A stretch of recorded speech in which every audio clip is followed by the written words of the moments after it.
இன்றே டவுன்லோட் செய்து உங்கள் ஃபேவரட் ஷோக்களை என்ஜாய் பண்ணுங்க. ஒரு முக்கியமான முடிவு எடுத்திருக்கேன். அதுக்கு தான் கோயிலுக்கு போய் அர்ச்சனை பண்ணிட்டு வரேன்.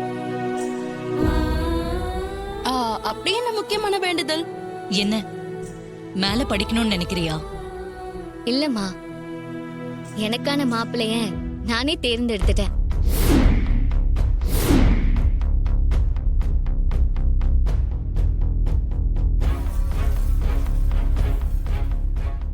என்ன ரேவதி சொல்ற?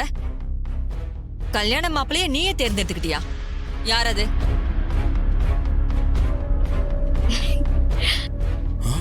ரோகிணி, இது என்ன ட்விஸ்டுக்கு மேல ட்விஸ்டா இருக்கு? அதாங்க எனக்கு புரியல. இருங்க, அவ என்ன சொல்றான்னு பாப்போம். ரேவதி, நீ முடிவெடுத்துட்டு வந்து பேசுற. முதல்ல நீ செலக்ட் பண்ணிருக்கிற ஆளு யாரு? அவரு வேற யாரும் இல்லம்மா, கார்த்தி மாமா தான்.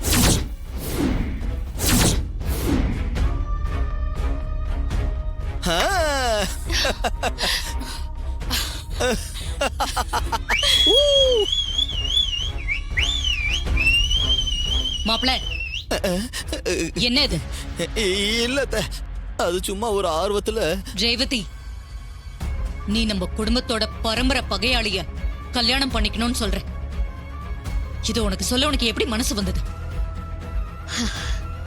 மா, நீங்க சொல்ற அதே பகையாளி தான் நடக்க இருந்த ஒரு மோசமான கல்யாணத்துல இருந்து என்ன காப்பாத்திருக்காரு.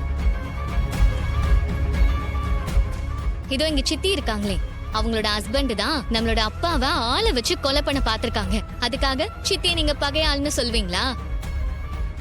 என்னம்மா பேசுது உன் தங்கச்சி? கொஞ்சமாவது புத்தி இருக்கா உனக்கு?